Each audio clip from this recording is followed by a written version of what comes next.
अब हम एक पिता की तरफ से देश की महिला शक्ति को किए गए सलाम का विश्लेषण करेंगे। पूरी दुनिया में नायकों को हीरोज कहा जाता है। इस शब्द में लगा ही पुरुषों का प्रतीक होता है, ही से बनता है हीरो। लेकिन यह दुनिया सिर्फ पुरुष नायकों के दम पर ही नहीं चलती, महिलाओं की भी इसमें बहुत बड़ी भूमिका है, जिन्हें आप शीरोज कह सकते हैं। शीरोज में शी आता है। ऐसी एक नायिका को जब उसके पिता ने सलाम किया तो यह तस्वीर पूरे देश में चर्चा का विषय बन गई। आंध्र प्रदेश के तिरुपति में इन दिनों पुलिस मीट कार्यक्रम का आयोजन हो रहा है। इस कार्यक्रम के दौरान एक ऐसा दृश्य देखने को मिला है जिसे आप चाहें तो नए भारत के नए राष्ट्रवाद का दृश्य कह सकते हैं। इस आयोजन में तिरुपति के एक पुलिस इंस्पेक्टर श्याम सुंदर ने गुंटूर जिले की डीएसपी जे.सी. प्रशांति को सल्यूट किया। लेकिन यह सिर्फ एक जूनियर ऑफिसर द्वारा सीनियर पुलिस ऑफिसर को किया गया सल्यूट नहीं था, बल्कि यह एक पिता द्वारा अपनी बेटी की मेहनत को किया गया सलाम था। जे.सी. प्रशांति इंस्पेक्टर श्याम सुंदर की बेटी हैं। जे.सी. प्रशांति अभी डीएसपी हैं और श्याम सुंदर यानी उनके पिता इंस्पेक्टर हैं पुलिस में।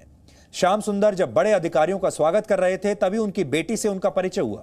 डीएसपी बेटी को देखकर पिता श्याम सुंदर का सीना गर्व से चौड़ा हो गया और इंस्पेक्टर श्याम सुंदर के लिए यह पल बहुत भावुक था। उन्होंने अपनी बेटी को पूरा सम्मान देते हुए अपनी बेटी को सल्यूट किया और इस तरह यह तस्वीर एक नए राष्ट्रवाद का प्रतीक बन गई। किसी भी माता पिता के लिए उसकी संतान से बड़ी पूंजी कोई हो नहीं सकती। उसकी संतान की सफलता सबसे बड़ी पूंजी होती है और जब वही संतान अपने माता पिता के लिए आदर्श बन जाती है तो इसी को नया राष्ट्रवाद भी कह सकते हैं। 15 अगस्त और 26 जनवरी के मौके पर तिरंगा लहराने से राष्ट्रवाद के लक्ष्य की प्राप्ति नहीं होती। पॉपकॉर्न खाते हुए देशभक्ति वाली फिल्में देखना राष्ट्रवाद नहीं है। अपने देश की वैक्सीन को शक की नजरों से देखना भी राष्ट्रवाद नहीं है। अपनी गाड़ी पर जाति का प्रदर्शन करना राष्ट्रवाद नहीं है। राष्ट्रवाद का कोई मेन्यू कार्ड नहीं होता। राष्ट्रवाद की कोई लिस्ट नहीं है जिसे पूरा करके आप राष्ट्रीयता की भावना को साबित कर सकें। नए भारत का नया राष्ट्रवाद अपने देश के वैज्ञानिकों पर भरोसा करना है। एम्स राष्ट्रवाद का प्रतीक है। आईआईटी और इसरो जैसी संस्थाओं की सफलता नए राष्ट्रवाद का प्रतीक है और आंध्र प्रदेश के तिरुपति में एक पिता द्वारा देश की आधी आबादी को किया गया यह सल्यूट असल में सच्चा राष्ट्रवाद है और इसी नए राष्ट्रवाद का दृश्य आज आपको जरूर देखना चाहिए।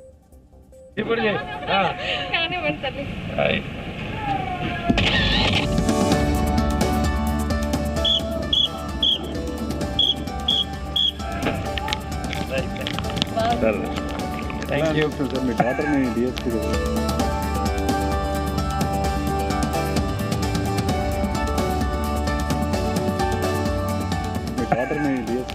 డాక్టర్ని డీఎస్పీగా చూస్తుంటే అదే పేరెంట్స్కి యాక్చువల్గా పిల్లలు పైకి పోతుంటే సంతోషంగానే ఉంటుంది.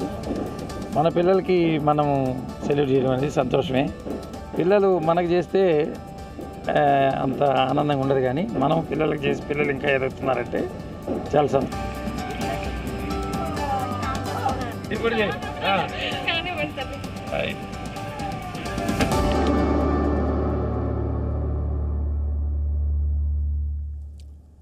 हमारे देश में कहा जाता है कि जहां नारियों की पूजा होती है वहीं देवताओं का निवास होता है। लेकिन क्या वाकई भारत में घर का कामकाज संभालने वाली महिलाओं को यह सम्मान मिलता है? वो दिन के 24 घंटे और साल के 365 दिन जो मेहनत करती हैं, क्या इसके लिए उन्हें कोई धन्यवाद देता है? ज़्यादातर मामलों में इसका जवाब है नहीं। लेकिन ये सम्मान ज़रूरी है और इसकी शुरुआत तमिलनाडु से हो सकती है।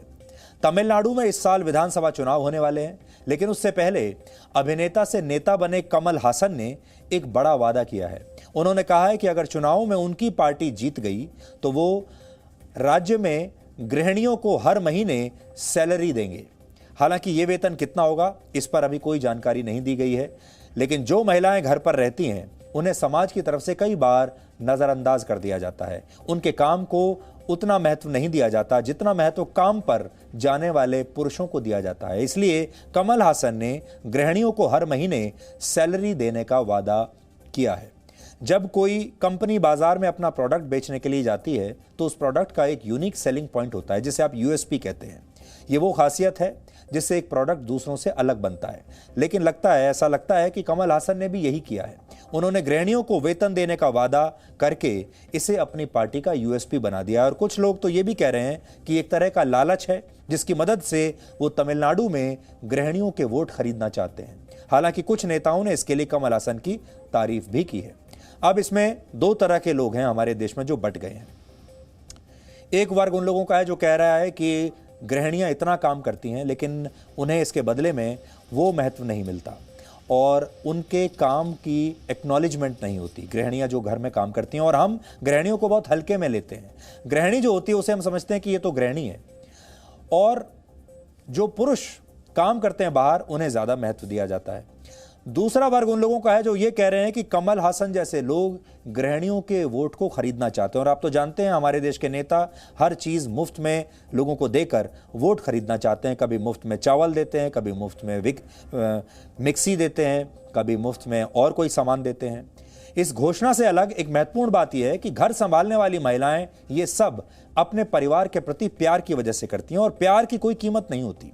लेकिन फिर भी महिलाओं की मेहनत को सम्मान दिया जाना जरूरी है और उसके लिए कहीं ना कहीं से तो शुरुआत करनी होगी, क्योंकि इससे एक बात स्पष्ट है, अगर देश की गृहिणियों को उनके काम का मेहनताना मिलने लगे तो घर संभालने वाली ये महिलाएं देश को नई ऊंचाइयों पर ले जा सकती हैं।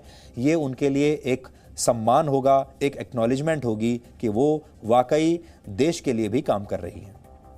हालांकि हमारे देश में शुरू से ही गृहिणियों की एक खास छवि बना दी गई है जिसमें महिलाओं को लाचार और बेबस दिखाया जाता है। ये सोच होती है कि गृहिणियां तो कुछ कर ही नहीं सकती, वो घर चला सकती हैं, गाड़ी नहीं, खाना बना सकती हैं, कोई कंपनी नहीं बना सकती, कंपनी नहीं चला सकती, घर चला सकती हैं, कंपनी नहीं चला सकती, घर का काम कर सकती हैं लेकिन राजनीति नहीं कर सकती। ये विचार हमारे समाज में एक परमानेंट मार्कर से लिख दिए गए हैं और इन्हें मिटाना बहुत मुश्किल है। भारत में घर संभालने वाली महिलाओं को कम करके आंका जाता है।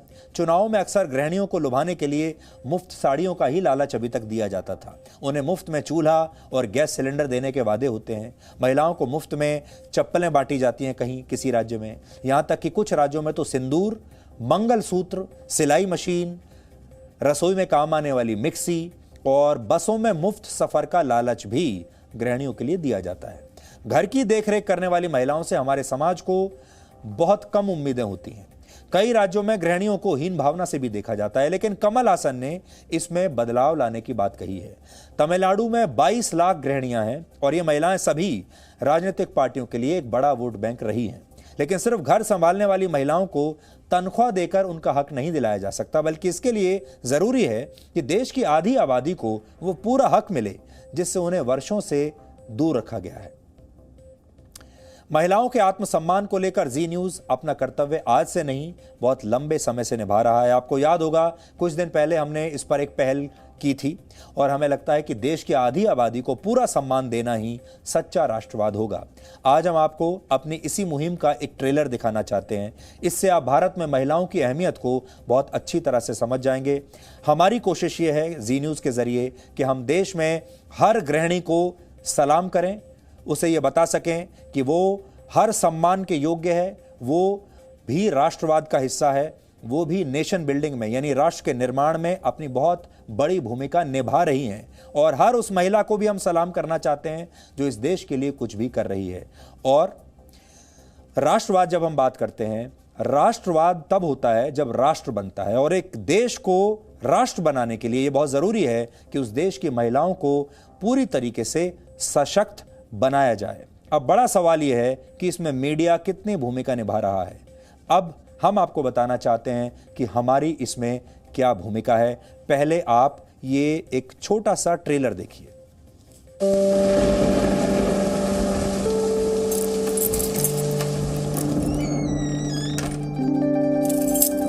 ये मेरे पापा हैं। हो सकता है ये कुछ बातें भूल जाते हैं, लेकिन मुझसे जुड़ी हर यादें मन की परतों में ठीक वैसे ही सजा रखी हैं जैसे इस अलमारी में कपड़ों की तहें। उनके संघर्ष की धूप ने मुझे लक्ष्य पाने की सीख दी है और उनकी सांवली छाया ने माँ के संस्कार।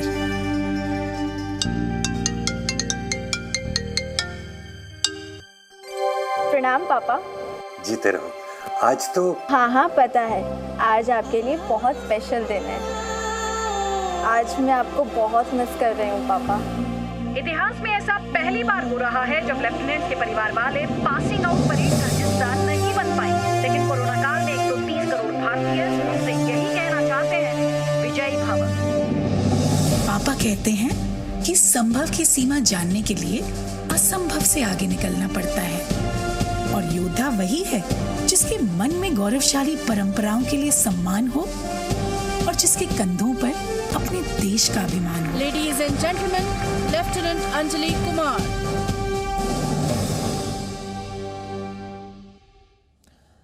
भारत में गृहिणियों की ताकत को समझाने के लिए आज हमने कुछ आंकड़े निकाले हैं और इन्हीं में छिपी आधी आबादी की इस ताकत को आज आप सबको पहचानना चाहिए। भारत में महिलाओं की कुल आबादी लगभग 65 करोड़ है, जिनमें 15 करोड़ महिलाएं कामकाज करती हैं, जबकि 20 करोड़ महिलाएं घर पर रहती हैं, जिन्हें आप गृहिणी कहते हैं। यानी हमारे देश में 20 करोड़ महिलाएं आर्थिक रूप से पूरी तरह अपने परिवारों पर निर्भर हैं और उनका खुद का कोई भी किसी भी तरह का आय का साधन नहीं है। लेकिन क्या आपको पता है कि अगर ये महिलाएं नौकरी या व्यवसाय करें तो देश को कितना फायदा होगा? ये गृहिणियां हमारे देश की अर्थव्यवस्था में सालाना 3,90,000 करोड़ रुपए का योगदान दे सकती हैं। आप इसे एक उदाहरण से समझिए। भारत में कामकाजी महिलाओं की सालाना आय औसतन 28,000 रुपए है, जबकि पुरुषों की औसतन सालाना आय 1,28,000 रुपए है। सोचिए। और इस स्थिति के साथ भारत आज 2.7 लाख ट्रिलियन डॉलर्स की अर्थव्यवस्था है, और अब अगर भारत में महिलाओं को भी पुरुषों के बराबर वेतन मिलने लगे तो भारत बहुत जल्द 5 ट्रिलियन डॉलर वाली अर्थव्यवस्था बहुत आराम से बन सकता है। आप देखिए, पुरुषों की सालाना आय 1,31,000 रुपए है, महिलाओं की सालाना आय लगभग 25,000 रुपए है। कितना फर्क है महिलाओं और पुरुषों में। अंग्रेजी की एक कहावत है, stronger women build stronger Nations. Hindi में इसका अर्थ है सशक्त महिलाएं एक सशक्त राष्ट्र का निर्माण करती हैं। लेकिन हमारे देश में यह कहावत उल्टी नजर आती है। हमारे देश में यह समझा जाता है कि घर संभालने वाली महिलाएं देश के आर्थिक विकास के लिए कुछ नहीं कर सकती। लेकिन क्या यह दावा सही है? इस पर भी कुछ आंकड़े आज निकाले हैं, देखिए आप। कामकाजी महिलाओं के मामले में भारत 180 देशों के बीच बहुत बुरी स्थिति में है। भारत की अर्थव्यवस्था में कामकाजी महिलाओं की भागीदारी सिर्फ 23% है। ये पड़ोसी देश भूटान, नेपाल, चीन, बांग्लादेश और श्रीलंका, यहां तक कि पाकिस्तान से भी कम है। इतना ही नहीं, भारत में 15 से 59 वर्ष के बीच की 60% महिलाएं फुल टाइम हाउस वर्कर हैं। जाहिर है, अगर इन महिलाओं को बराबरी का दर्जा मिले, काम करने के समान अवसर मिलें, तो ये देश को तरक्की के रास्ते पर ले जा सकती हैं। लेकिन दुर्भाग्य है कि हमारे देश में बहुत से लोगों की सोच इस रास्ते के बीच स्पीड ब्रेकर का काम करती है। भारत में किसी महिला का गृहिणी होना एक थैंकलेस जॉब माना जाता है, और इस जॉब में गृहिणियों के लिए छुट्टी की भी कोई व्यवस्था नहीं है।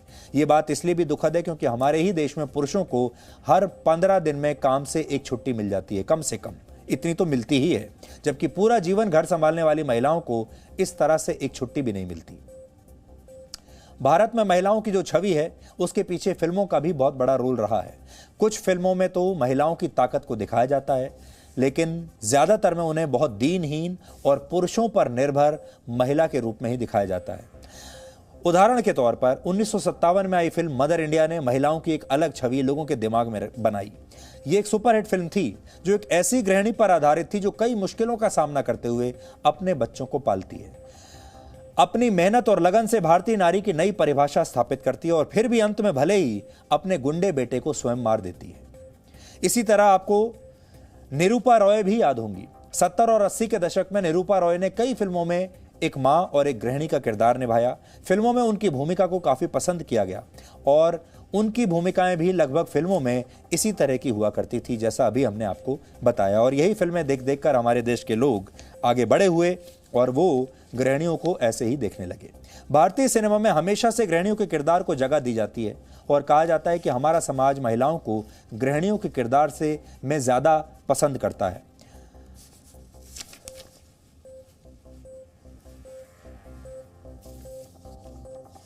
महिलाओं को सम्मान कैसे दिया जाता है, यह बात भारत जापान से सीख सकता है। जापान की अर्थव्यवस्था में महिलाओं की भागीदारी बढ़ाने के लिए वहां एक कार्यक्रम की शुरुआत की गई जिसे विमेनोमिक्स का नाम दिया गया। इस कार्यक्रम की मदद से जापान में महिलाओं के योगदान को बढ़ाया गया और रोजगार के नए अवसर पैदा किए गए। भारत भी चाहे तो इस तरह की पहल कर सकता है। हालांकि हमारे देश की एक बड़ी समस्या है राजनीति। हर विषय पर राजनीति का प्रवेश हो जाता है और संभव है जब इस विषय पर भी कोई पहल हो उस पर भी राजनीति शुरू हो जाएगी। तो आज हम देश की तमाम गृहिणियों से ये कहना चाहते हैं कि समाज भले ही उनके बारे में कुछ भी कहता हो, उनका परिवार भले ही उनके बारे में कुछ भी कहता हो, लेकिन हम उन्हें सलाम करते हैं, हम उन्हें सैल्यूट करते हैं और हम आप सबसे ये अपील करना चाहते हैं कि आपके आसपास जितनी भी गृहिणियां हैं, आप ये समझने की कोशिश कीजिए कि उन्हें आपको पूरा सम्मान देना चाहिए और वो गृहिणी भी उतना ही काम कर रही हैं जितना कोई कामकाजी पुरुष अपने दफ्तर में, अपनी दुकान में या कहीं भी जाकर बाहर काम करता है, या जितना जो महिलाएं बाहर जाकर काम करती हैं। महिलाएं पुरुषों के मुकाबले ज़्यादा काम करती हैं, लेकिन उनकी तनख्वाहें पुरुषों के मुकाबले आज भी बहुत कम हैं और गृहिणियों को तो कुछ भी नहीं मिलता। इसलिए राजनीति में जब इस तरह की नई पहल की जाती है, जो कि कमल हासन ने की है, जो कह रहे हैं कि गृहिणियों को भी अब तनख्वाह दी जाएगी, तो हम इसको ये कहेंगे ये कोई बुरी बात नहीं है। इससे गृहिणियों के मन में एक सम्मान की भावना आएगी और एक डिग्निटी उनके मन में पैदा होगी और देश के लोग भी शायद उन्हें अब एक अलग नज़र से देखना शुरू करें। इसलिए अगर आप हमारी बात करेंगे, हम तो इस कदम का स्वागत करते हैं और हम तो चाहेंगे कि हमारे देश में जो 20 करोड़ गृहिणियां हैं, सरकार को कुछ ऐसी योजना लानी चाहिए कि ये 20 के 20 करोड़ गृहिणियों की अपनी खुद की स्वयं की कोई ना कोई लगी बंधी आमदनी जरूर होनी चाहिए, ताकि इनका सम्मान भी घर में जितने बड़े फैसले लिए जाते हैं इनका सम्मान उसमें बना रहे। जो बड़े फैसले घर के लोग, परिवार के लोग लेते हैं और कई बार वो गृहिणियों को उसमें शामिल नहीं करते, ये सोचकर कि गृहिणी जो है उसे ज़्यादा जानकारी नहीं होगी, उसकी राय लेना ज़रूरी नहीं है।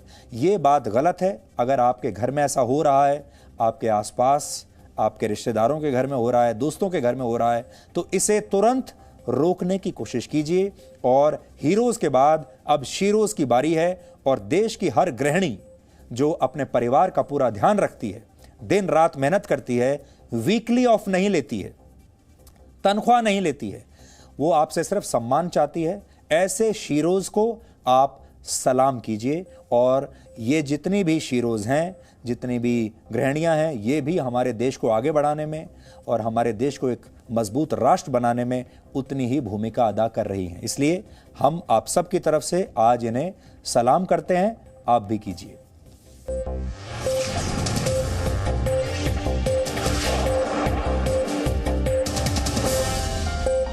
Presenting V News app, available on Google Play and App Store. Download it now.